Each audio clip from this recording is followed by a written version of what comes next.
और देखिए, रूस यूक्रेन वॉर जोन से बड़ी खबर है। कीव में रूस ने किया है भीषण हमला। यूक्रेनी पावर प्लांट पर यह हमला किया गया है। हमले से पावर प्लांट को भारी नुकसान पहुंचा है। पावर प्लांट में भीषण आग लग गई। इसके बाद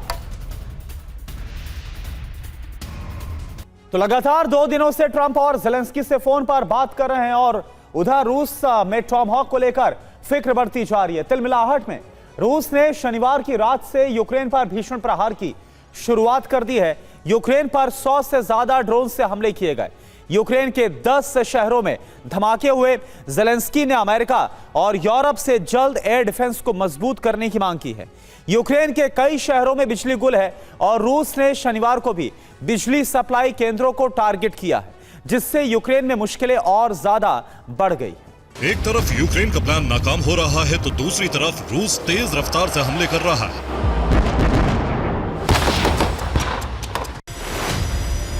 UEN Jaipur is a perfect target for prospective students aspiring for good jobs, good education with future-ready skills.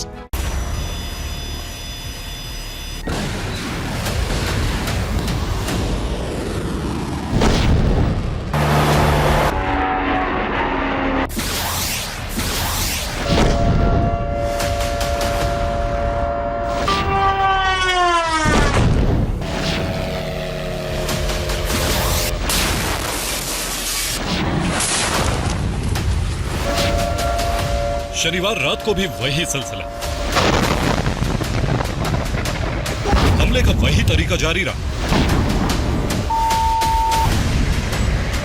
रूस के अलग अलग ठिकानों से ड्रोन और मिसाइलें लॉन्च होती रहीं और यूक्रेन के लोग खुद को बचाने की कोशिश करते रहे।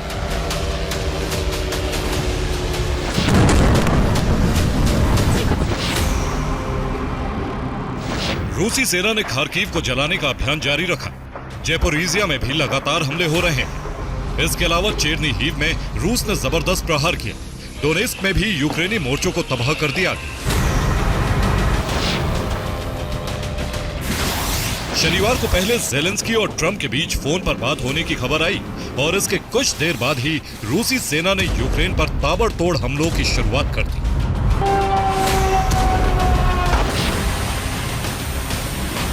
माना जा रहा है कि ट्रंप ज़ेलेंस्की के बीच बात होने से पुतिन गुस्से से तिलमिला गए हैं और अमेरिका को संदेश देने के लिए घातक हमले किए गए। लगातार हमलों के बाद यूक्रेन में तबाही का ग्राफ तेजी से बढ़ रहा है।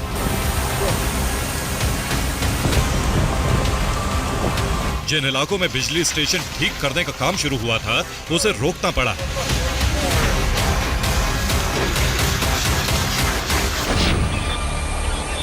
रिपोर्ट के मुताबिक यूक्रेन पर रात 8 बजे से हमले की शुरुआत हुई। लगातार 13 घंटे तक यूक्रेन में धमाके होते रहे। रूस ने 118 ड्रोन और गाइडेड मिसाइल से हमले किए।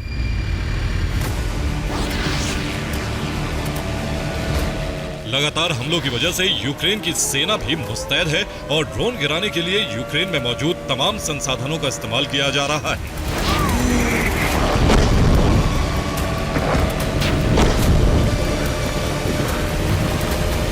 यूक्रेन ने 103 ड्रोन को नष्ट करने का दावा किया है। रूस के एक मिसाइल हमले को भी नाकाम किया गया। रूस ने यूक्रेन पर KH-31 मिसाइल से हमला किया था।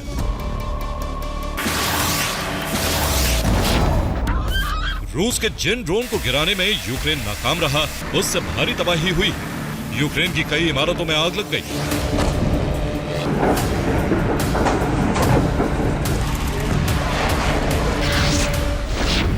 यूक्रेन में शनिवार रात 7 लोगों की मौत हो गई। 23 लोग धमाकों की चपेट में आकर जख्मी हो गए। रूस लगातार यूक्रेन में बिजली सप्लाई रोकने की कोशिश में है और शनिवार रात भी यूक्रेन के 3 इलाकों में बिजली सप्लाई प्रभावित करने में रूस कामयाब हुआ है।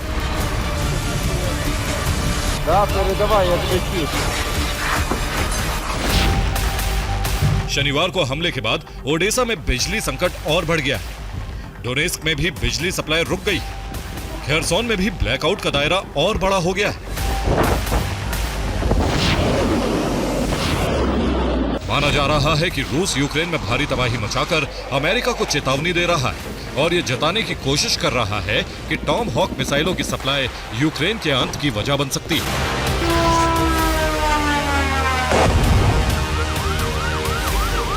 रूस की यूक्रेनी सेना और खुफिया एजेंसी के 2 प्लान्स को नाकाम कर दिया है। सूमी के करीब तेजी से आगे बढ़ रही रूसी सेना के संहार के लिए एक ब्रिज के नीचे माइंस लगाई गई थी। पुल पर रूसी सेना के काफिले के आने का इंतजार किया जा रहा था, लेकिन रूसी सेना ने आगे बढ़ने से पहले ड्रोन से इस इलाके और रूट की रेकी कर ली।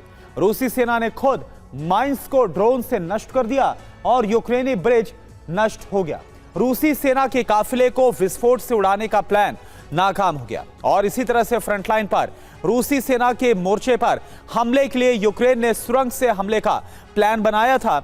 यूक्रेनी सेना ने 200 मीटर लंबी सुरंग को तैयार कर लिया, लेकिन इसकी भनक रूसी सेना को मिल गई और रूसी सेना ने सुरंग को घेर लिया। इसके बाद यूक्रेन की सेना का हमला नाकाम हो गया। देखिए आप। एक तरफ यूक्रेन का प्लान नाकाम हो रहा है तो दूसरी तरफ रूस तेज रफ्तार से हमले कर रहा है। वॉर एक्सपर्ट मान रहे हैं कि पुतिन की बौखलाहट अब और बढ़ चुकी है। इसकी वजह ट्रंप ज़ेलेंस्की के बीच हुई फोन पर बात है।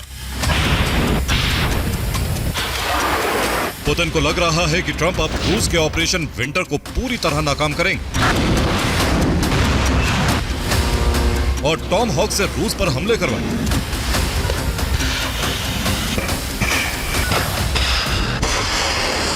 रिपोर्ट्स में दावा है कि ट्रंप ज़ेलेंस्की के बीच long range Tomahawk missile देने पर चर्चा हुई। यूक्रेन की ऊर्जा सेक्टर को बचाने पर भी बातचीत की गई। यूक्रेन ने अमेरिका से एयर डिफेंस मांगा है। इसके अलावा रूस पर दबाव बढ़ाने की रणनीति बनाई गई। ट्रंप ने रूस पर अतिरिक्त पाबंदी लगाने की धमकी दी थी। अब अमेरिका में एक सर्वे कराया गया है, जिसके बाद ट्रंप रूस पर कभी भी नए प्रतिबंधों का ऐलान कर सकते हैं। अमेरिका में हुए सर्वे के मुताबिक 77% लोग रूस पर अतिरिक्त बैन के पक्ष में हैं। 23% लोग रूस पर अतिरिक्त प्रतिबंध नहीं चाहते। ऐसे में माना जा रहा है कि अब रूस से हमलों की रफ्तार और तेज हो सकती है।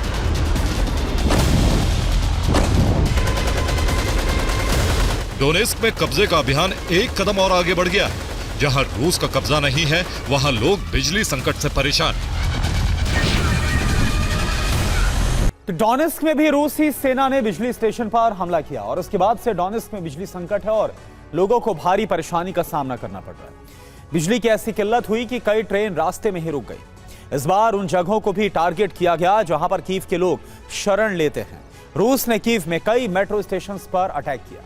ड्रोन और मिसाइल से अंडरग्राउंड मेट्रो स्टेशन के एंट्री गेट्स पर हमला हुआ। यूक्रेन का दावा है कि रूस ने खास तौर पर शेल्टर को नष्ट करने का मिशन चलाया। रूस की कोशिश थी कि बम से बचने की जगह नष्ट हो जाए। डोनेस्क के साथ ज़ेपोरिज़िया पर भी कब्जे की कोशिश लगातार जारी है। ज़ेपोरिज़िया के कब्जे वाले इलाके में रूसी सेना ने हथियारों का भारी जखीरा जमा कर लिया है। ज़ेपोरिज़िया में मिसाइल लाई गई। मिसाइल से ही यूक्रेनी सेना पर हमले हो रहे हैं। ज़ेपोरिज़िया में रूसी सैनिकों का भारी जमावड़ा है। चेर्निहिव में भी भारी तबाही हुई है। रिहायशी इलाकों के साथ गैस स्टेशन भी नष्ट हो चुके हैं। लेकिन इन हमलों के बीच यूक्रेन को अब टॉम हॉक मिसाइल का इंतजार है, ताकि यूक्रेन रूस से हर हमले का हिसाब चुकता कर सके। अमेरिका से यूक्रेन को पेट्रियट मिसाइलों की सप्लाई होने वाली। बेल्जियम से F-16 की नई खेप यूक्रेन आने वाली। ब्रिटेन ने यूक्रेन को laser guided portable air defence दिया है। पुतिन के ऑपरेशन विंटर को नाकाम बनाने के लिए नाटो भी तैयारी कर चुका है और उम्मीद है कि जल्द यूक्रेन का आसमानी कवच मजबूत किया जाएगा। Bureau report, TV9 Bharatvarsh.